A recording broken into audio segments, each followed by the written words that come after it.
All right, in this video, I'm going to show you what's called aggregates. And aggregates sounds like a fancy word, but it really isn't. All it means is like sum, count, maximum, minimum within a range.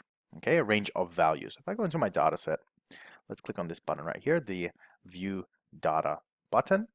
All right, and we're gonna go pick something with a number in here, right? So let's go to the right. And let's say I've got my sales.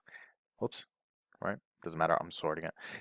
If I add these up, I am aggregating it, right? And I'm aggregating it using a sum formula, right? If I was to count how many entries, I am doing an aggregate count function, which is 1, 2, 3, 4, 5, 6 items. If I wanted to do an average, the average is 6,700. No, I don't know what the average is. I'm not that good at math, but that would have been pretty cool, right? So I can do an average of that as well. And those are all aggregates. So let's do a few examples. Up to this point, you've really been doing the sum of sales. So let's bring in sum of sales. All right, I've got this number, and I'm going to bring actually a label in here.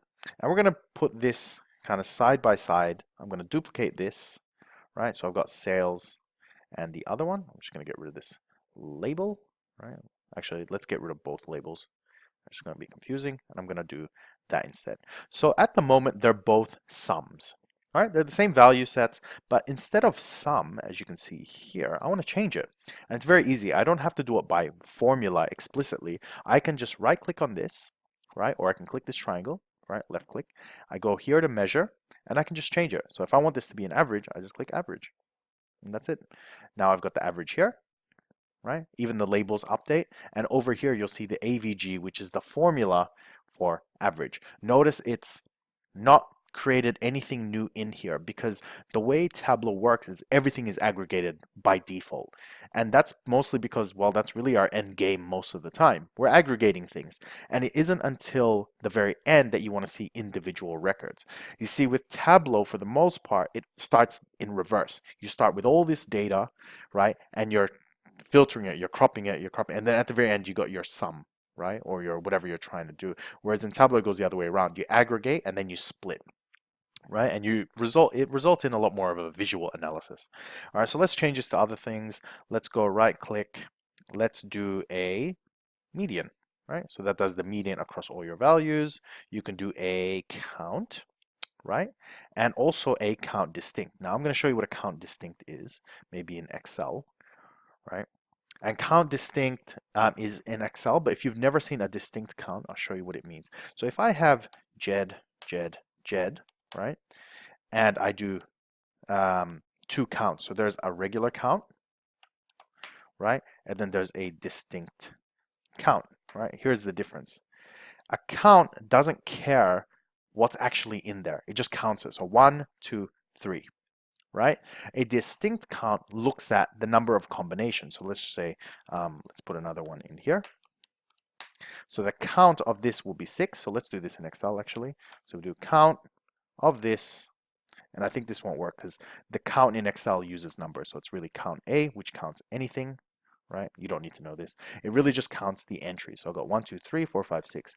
If I do a distinct count, it's different. And Excel, I don't think has a function. I think it's decount. Oh, it is, yeah, right? So if I do decount and I highlight this, oh, oh, yeah, I don't like decount.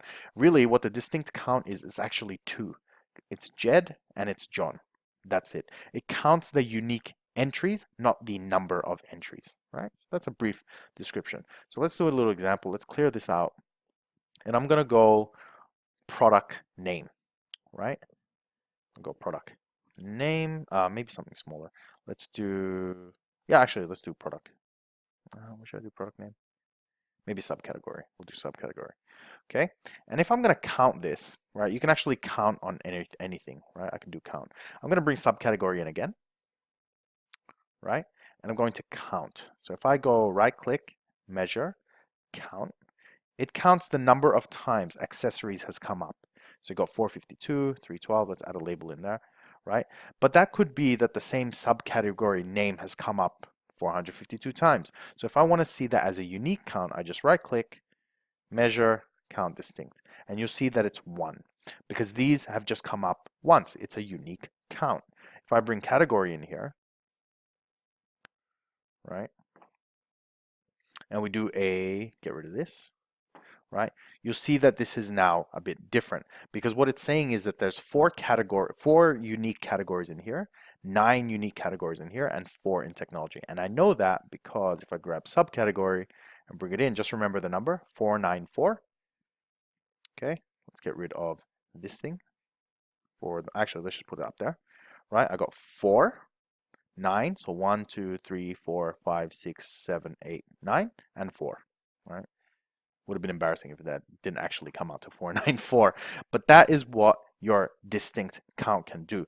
And that's how Tableau reads any type of data when you first put it in.